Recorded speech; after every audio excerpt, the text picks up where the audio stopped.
si Marisan. Ang dami-dami pagkakataon para dun sa mga tao ko, different abilities. Kailangan lang alam nila kung saan sila pupunta at makakahingi ng tulong. Sir, ang sabi ni Derek kanina, parang ang gaan daw ng kamay mo, bumubuhat. Mr. Abono naman po kayo. Galante. Mr. Abono. Tulungin. The public servant in you. Yun nga, naging sama ng loob ko dito sa programa ko. Puro Abono. Yung mga talent fee mo lang. Ayun, wala na ka ako talent fee. Tapos pinaabono pa ako ng yung buwisit na, ano pa kala niya? 10-10? 10-10 babaw? Babaw niya. No, actually, lahat kami, kung may mga pagkakataon. Kasi may mga bagay-bagay na kaya natin gawin ng solusyon kaagad-agad. Like, I hope you don't mind. Nakwento ba sa yung pamilya kahapon? Wala pa naman. May pamilya, Jer. Na taga-Tipolo. Ay, 18 ka na. Ano raw, at pinapunta mo ng mall at kinuha mo ng hotel. No, tsaka lahat nagbigay. Kasi biro mo, ilan sila? Dumating yung mga asawa. So mga walo sila. No, walo sila. Walo, may kulang pa. Tapos yung ibang mga bata. But did you know na pa? 26 years, never nakakita ng mall. Never nakakita ng kwan. Never nakakain ng Fried chicken. So kahapon para bang imposible. Babaw, ano? Oo, kala namin kalukuhan doon. Di ba? Parang set up. Meron pang naman. Yung pala. Pare, kahapon kasi inupuan nila yung... Well, hindi sa kwan. I'm not making fun. Pero pag upo raw sa sa kama din sa hotel, ay, ang lambot-lambot. Hindi mabuksan yung TV kasi hindi alam Remote. battery powered yung kanyang TV sa Antipolo. Tapos wala silang kuryente. Tapos pati aircon hindi binubuksan dahil hindi alam kung paano buksan. Natulog 4:30 ng umaga dahil nanonood ng TV. Biro mo. Tsaka hindi daw pinalitan yung channel. Nilagay ata sa Cinema 1 o PBO parang gano'n. Yun lang pinanood nila. Movies lang. Hindi lang sila natulog. Anong pakiramdam mo? Kahit na, di ba? Pero sometimes natataka ka kung kakulangan ng... Oo. Di ba? Kala natin doon lang sa mga struggler lang yan nung panahon ng hapon, di ba? Pero parang siyang struggler na maglakad lang daw para makasakay ng jeep 45 minutes. And then sasakay ng jeep, papunta lang sa bayan over 2 hours.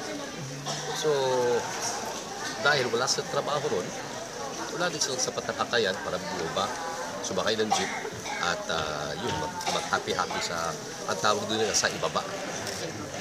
So sometimes you ask kung saan po kasalanan, if it's yung local government units, kung it's the national government. Pero harapin po natin, in the case ng father, wala rin siyang alam as to saan po siya makakahingi ng tulong. Biro mo, laki daw na kanilang lupain. Hektarya. Oo, hektarya. Pwede daw din ang bigyan ng kwan. Pwede mong ibenta yung 2 hektarya para ma-finance mo yung ibang hektarya. Tapos pag nataniman mo ng halimbawa, mangga, pupuan mo na yan, pakyawin mo. May mga negosyante nagpapakyaw ng mangga. So, kung mabigyan mo lang sana sila ng information to empower them, sana hindi sila nag-antay ng ganito katagal para matikman ang mall o makaparinesido. Tapos sabi nila, sir, parang ikaw yung bumabalanse sa problema ng studies. Tungkol sa mabigat daw ang topic. pag mga kwentong pag-ibig at mga lupa-lupahan, ikaw daw nagsasabi sa mga lalaki. Well, alam ko kasi ako yung nakakatanda sa kanila. Maraming experience. Hindi naman sa ganun. Marami akong naririnig niya. Mas ka na dyan? Kasi mapahit ko siya dyan. Kasi everyday, nilalike ko to Kaya wala kang karapatan ganun. No, but again, iba yung mga problema. Yung nagugulat ako dito because brother sleeping with sister-in-law. Other brother, nung lalaki, sleeping with the other sister-in-law. Yung swapping dito. Parang dito ata nauso yun. At hindi sa ibang bansa. Pero all of this kasi is brought forth by poverty. That's why lagi na namin sinasabi. Lagi kami tumatakbo halimbawa sa test. Sinasabi namin, okay, kami na gagawin hakbang para makapag-test na kayo. Because yun lang talaga tanging lusan lahat na laban sa kahirapan, Western education. Marami ka raw scholars. Nag-start. Ay, well, yun ang swerte ko. Alam mo naman yun eh. May mga Ayun. pinagpaaral ka daw ng mga ano. Meron na. And then yung iba, like yung mga kalpintero, yung mga nasa construction, hinahanapan namin ng kwan. Yung may mga bagong kwan eh. May isang bagong laya, nabigyan natin ng trabaho. You know, along with his whole family, yung makakapatid, 16 taon siyang nakulong. For a crime he did not commit. Inakulan niya yung pinatay ng kapatid niya. Is this your way of observing back? Kasi wala ka na sa politics. Tapos parang... No, sometimes you cannot help but feel that mabigyan lang ng konting trabaho. Like, halimbawa yung karpintero, what siya, finishing carpenter. At nung siya ay nasa Muntinlupa, yun yung trabaho niya. Natutunan. So talagang magaling siyang finishing carpenter. So tapos, nung kinausap ko siya, ba't hindi kayo maghanap ng trabaho? Bata pa naman kayo eh. Hindi, nag-ano po ako eh, naligas yung kamay ko. So nakita ko, sabi ko, gano'ng katagal na yan? Siguro mag-1 year na po.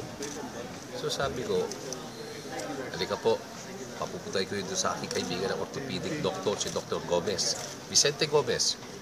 Cold shoulder lang pala. Hot compress. Tapos, Kapasma. gano'n. Oh, Kasi ano 3 weeks. Bumabalik na yung kanya. Nakabalik na yung kanyang kamay. So basically, it's one eh. Wala silang alam. Wala silang matakbuhan. So, it just feels good when you get to do something parang it helps cleanse your soul. Pero hindi ka naman pagdating sa bahay parang na-imbibe mo. Mabigat. Parang dalag-dalag pa rin. Unang mga... Doon pa lang sa kotse, pinag-uusapan na namin yung driver eh. Para may ilabas mo. Oo. Oo, parang tayo ko lang. Eh, yung driver ko kasi, 26 years na sa akin eh. Si Fred eh. Kilala ni Roger. Di Jerry. Eh, gaganong-ganon lang yan. Oo, sir. Oo, parang hindi ko lang kung talagang nakikinig. Sawan-sawa Paano mo na. inaalis na ano mo yun? Sa system. Paano mo nire-release yung mga ganong mga madamdam? Ayoko mawala eh. Ayoko mawala. You know, gusto ko lang I want to cope, pero ayoko mawala yung experience. Because lalo akong na dadagdagan ng kaalaman, mas mabibigyan ng pagkakataon, hanapin yung ibang mga problema. Yan lang. You know, yung... Compared to pinagdaanon, parang Manila lang yun, di ba? Wala. Oo. Pero talaga yung dito drugs, kita ba talaga yung alcohol. Ang problema yung sa moral values. You know? And then yung mga tao naman, parang tila yung nawawala ng pag-asa sa gobyerno. No, na kahit sabihin mo, meron kang nakikita pagbabago, yung kanilang mindset, andun lang sila sa babae, hindi naman kami ang pinapakinggan eh. So, after a while, you try to see kung ano pang may magagawa mo. May iba naman tayo, sir, kasi for a Bakit purpose. kailangan mo ba iba? Hinamon ka ni Luis sa Ice Bucket Challenge. Will you do it? Ay, Kailan? gagawin namin yun ni Adi at ni Tatlong Enzo. ng dalawang Sino? kapatid pa Oh, niya. si Adi, si Anak Enzo, mo, tsaka Juan, ako. Gagawin namin. Kailan? Pero sana today. Kasi kaya lang, mag-expire na. hindi, pero Juan, bukas siguro namin gagawin. Kasi also exams nila eh. So, matatapos kami rito, who knows. Past 12 na siguro. So, hindi namin magagawa. Pero malamang bukas, before the expiration. Salbahin bata May yun. masamang dulot daw yun. Ha? May mga May nagkikriticize masamang effect na daw yun, yung ice bucket. Ay, di ba? Kita-kita naman. Yung sa Amerika, talagang yelo. Dito, ang daming tubig. Mas marami ito. Daya. Saan ang gagawin? Mag-yellow ka ba? Mag-tube ka ba? Ice tube? Hindi, mag-tube top lang. Hindi ice tube. Tube top. No, kami, ewan ko. Depende na sa mga bata.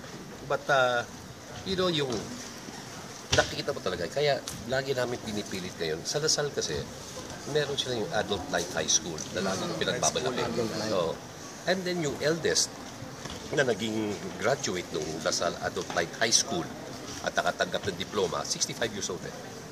Na taga San Pedro, Laguna, araw-araw binabiyahe ng Maynila. Para mag-aaral. O, Ortigas, maglalakad sa Ortigas, papunta ng Malusal. Ha? Yeah, Nasa lista. kaya nung tumanggap po siya ng kwan, yun ang pinakamalakas na standing ovation ever na binigay sa isang high school graduate sa Lasal. So, I've been supporting them for the past 10-15 years na. So, kung meron tao dito, meron silang magaling na computer department, ang mga programs. So, hindi mahirap kunin yung bata. Kasi sinasabi ko, ipapasok ko kayo ako na gagawa ng paraan, wala kayong babayaran. Pero kapag hindi nyo sineryoso at nakita ko yung mga mga grades na minsan hindi na mababa, I'm sorry. Pero binigyan ko na kayo ng pagkakataon. Sir Edu, meron ka po bang foundation or... Yung Cancer Foundation natin, di ba? Yung sa Philippine Children's Medical Center. But you have your own foundation po? Educare, diba? I put that up in my father's name. My father, Cancer, ano yata? yung children with cancer. children. And then, these are for children from the ages of 3 all the way to 15. Basta they qualify as children. Non-stock, non-profit, so wala kami kinikita. Pero meron din po kami, na bahagi ako ng Bahay Pag-asa Foundation, na sa Lasal din, yung mga children in conflict with the law, kung sila po na-convict ng isang krimen, pinapasok namin doon. Dati sa Bacolod, ang nagtuturo ng music, ang teacher, po si Mari Chan. Ang nagtuturo ng gardening at botany, Gretchen Coangco, asawa ni Tanding Coangco.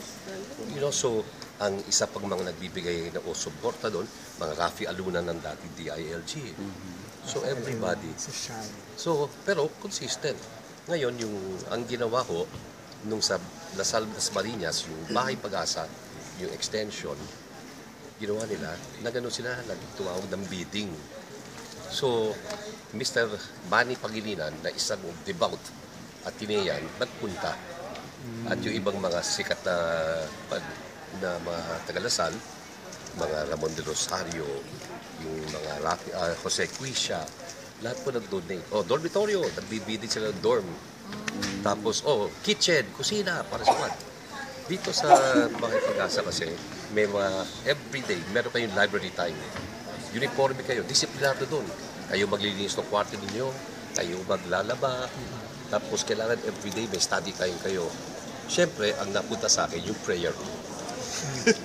Prayer room. Kaya magtataka ka. Sigurado ka. Prayer room. Makikita mo doon sa labas, donated by the Manzano family. Prayer room talaga. Bagay na bagay sa akin. Sir, on a lighter note, may love life ka, right? Wala Super akong happy love life. daw. No, love life ko yung mga kaibigan na katulad mo. Engaged ka na. Araw-araw. Malapit ka na daw ma-engage. Engage ka na ata. Puso ngayon niya. Magsi-60 na ako, paano ko mag-engage? Baka di na ako Totoo makalakad ka, doon sa 60 ka na, Zul. 59 this year. Kailan Pero na? sabi, bawal i-celebrate ang Ang 59. 59. Oo, dapat So, di ba? 60. So, hindi totoo. Engage. Oo, hindi. Naman, sober naman. Ito kailan? Ha? Ha? Kailan magpipiptex? Next month, September. Pero gagawin yung zero. Zero na. Sabi nung Chinese. Hindi, isang option mo pala doon. Celebrate mo ulit yung 58. Backward. Oo, Okay, backward. yun ang sabi. Yun ang sabi. Sir Edu, So, anong wish meron ka pa mo? bang bucket list? Ako marami. Yeah. Bucket list talagang pan. Gusto kong, ako lang backpack ako nung sa Europe. Pero nag-trend ako mag-isa. Talagang backpack lang dala ko. 2 maong lang dala ko, tsaka 4 na t-shirt, tsaka rubber shoes. Ginawa ko yun for 2 months. Pero, tsaka, nagbabayad ka kasi ng isang ticket, ang kagandahan doon, pwede kang bumiyahe na kahit saan mo gusto bumaba, pwede kang bumaba at umakyat. Isang ticket lang, you pay for 1 month or 2 months. So, Kasi wala kang inaabalang. at wala kang hinahabol na oras. That one, gusto ko rin ipan. Gusto ko rin kasing makapagbiyahe ako, nakasama ko lahat ng mga anak ko. Anak mo. Yeah. Last year, David, si 3 kami, 4 kami. Si Luis, si Adi, si Enzo, ako, kami 4. Pupunta kami ng Dubai. Yung anak ko babae, in charge sa maghanap ng mga discount. Si Adi, kuha promo. And then, nagkataon na si Luis, yun din ang time na nagkita sila muli. Angel. So last minute, hindi siya sumama. Pero umabot pa kami ng Istanbul. So, pero this year, talagang sasama na siya. So, anong wish mo pala sa birthday mo? May wish ka pa ba? Hindi na ako nagwi-wish eh. Oo. good Hindi health na. lang. Oo. Yung talagang kwan. Handa ka naman maging lolo, just so in case. Expect mo ba na susunod na si Luis at na magpo-propose? Lolo, dada. Just in case, nauuso ngayon mga Dada proposal. I think yung kwan, I think would like to say na tama ang pagpapalaki ko sa kanya. Because meron silang mga priorities in life. Kayo, nakikita nyo na kung ano yung buhay ng entertainer. You know, minsan hanggang 2 years ka lang bilang mawawala. Di ba? Kayo ang pinakamatagal eh. Daig nyo pa yung artista eh. Kayo ang tumatagal. At wala akong sinasabi. Alaga days. Dito ako nakaturo, dito ako nakatingin eh. Kayo ang Alaga tatagal. days pa, Oo, dudes. biro mo. Sobra yun. Christian spirit. 25 years old ako doon. Ay, 30 plus years. tatlong dekada. So that's why yung point ko, yung kay Luis kasi, nakita mo at kay Angel, ang galing mo kanilang pwede. Yung iniisip. Perspective You know, nila sa for buhay. them, oo, maghanap buhay, mag-ipon, you know, and at the same time, well, lahat ng mga anak ko, kailangan mag-aaral talaga. Pag nag-graduate ka, tsaka ka lang pwedeng gawin yung kung anong gusto mo sa buhay mo. Wala nang pakialam. Pero si Luis, milyonaryo na.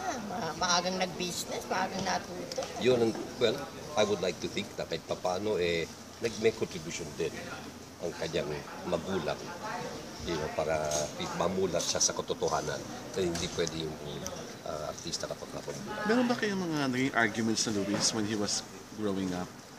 And how did you To do be it? honest, bait ng anak ko yun. Lahat ng anak ko, wala akong problema kahit sa babae. So, that's why I never wanted to be a father. I wanted to be a friend. Mas gusto ko yun. Nagugulat po ba kayo pagka nabalitaan yung nag-propose si Luis kay Angel? Sa nakikita ko, magugulat ako kung hindi siya mag-propose. Yun ang ikagugulat. Doon ako magugulat. So sigurado na manugang pala si Angel. Well, you know, one of the things that I admire about that woman is nakita ko siya kung paano yung alagaan yung father niya. Ang laking bagay para sa akin. Ang laki naging impact sa akin. So, you know, I think they deserve each other. But, ang magulang wala karapatan makialam sa pribadong buhay ng kanyang mga anak. Yung best love advice mo kay Luis? Ha? Advice on love mo lagi binibigay kay Luis? Lalo na nung Don't care what nagbibigay other people say. You know, and don't care what your parents say. Do what you want to do. Sir Edu, meron ka pa bang career-wise mga Gustong gustong pa, gawin? aside from hosting, Movies po matagal na Movies? yata kayo May- gumagawa. You know, May kasi- new movies pa ba na gagawin? mag-movie din.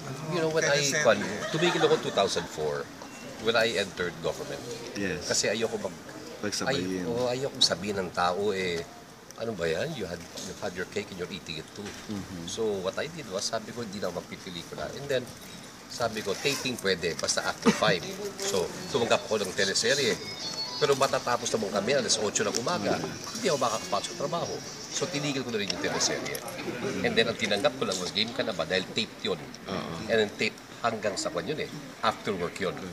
Actually, maganda pa naging yung sistema nun. Kasi magte-taping ako ng game ka na ba, yung mga pirata, hindi alam na tape yun. Akala nila live. Live. Oh, nasa TV siya. Okay na, magbukas tayo tindahan. tsaka kami nagre-raid. So, pero pag kami tinanong, sa akin sinabi sinasabing safe. Live. Live. But, and then, after I left government, of course, lahat naman tayo kailangan kumain. Pero, may kabilang stasyon offer sa akin ng isang teleserye. Kind of excited na rin ako. So, pero pinag-uusap na sa yung negotiations pa. Would you ever do a film project with Vilma and Lucky together? Given the very, very good script. Well, they offered me before yung mag-guest dun sa yung kay Luis. Yung Vilma and Luis, yung kasama si John Lloyd. Oo, pero sabi ko, kung if ever, you know, gumawa kami ng pelikula, I think dapat medyo sa amin magre-revolve yung story. Pero unti-unti habang tumatagal, hindi na namin panahon ngayon You know, yun ang mga bagay-bagay na sinasabi ko rin kay Luis. The time will come when kayo na talaga Actually, sila na. Kami mga support na lang, kahit sino. Kahit nanay niya, support na lang It's all the new faces, the new names. Iba na ngayon yung fan mentality rin. You know, so, nagkaroon ng full cycle na ang industriya. So, kung sakasakaling maging Vilma, Luis Anay, kailangan ng matinding at magandang Magandang script. material. Sir Edo, anong klaseng script yung na-envision nyo para sa inyong tatlo? Alam mo, hindi na pwedeng seryoso, wala nang maniniwala eh. Rom-com. O, di ba? Wala na. Rom-com, yun pwede. Pero drama, wala maniniwala sa amin. Kalukuhan. TV na lang yung drama. May mga syota na kayo. Di ba? Yung buhay namin kasi open book talaga. Sa anniversary po kaya nito, pwede niyong iupo dyan si Governor Vilma Santos. Kasi marami pong gustong malaman talaga kung tatakbo ba siyang vice, tapos kung ano pa yung I-advise plano mo ba niya. sakaling may mag-offer sa kanya to a higher position? Has she ever sought your advice regarding Never. politics? Never. Tsaka hindi ko na ibibigay. O wala ako, it's not my business talaga. Ang kwan kasi, yung sa dami ng problema natin, sinasabi ko rin kay Luis. I'm sure that would have been one of your next questions kung ano ba sinasabi ko sa kanya. Sa pagtakbo Ang sinasabi ko sa kanya, if ever you go for public office, tigilan mo na yung television. Tigilan mo na yung pelikula. Kasi it's unpatriotic. Di ba? Ikaw binoto, hinalal, para kahit papano, agatin yung kanilang klase ng buhay. Tapos makikita ka na nandun ka sa television. Kenkoy, kumikita ka na malaki. So it would be unfair. Dapat baguhin na natin yung politika dito. Kaya ang gusto ko sana, I tell him lang, ayokong makita ka maging trapo. Huwag ka maging trapo. Kailangan matuto ka talaga, you have to be a new politician. Pero nasa peak pa si Luis ngayon na parang imposible na iwanan niya ang showbiz. Yan ang sinasabi ko rin, di ba? Diba? I mean, well, ngayon, kilala na siya. Habang tumatagal, lalo siyang makikilala. Walang mawawala.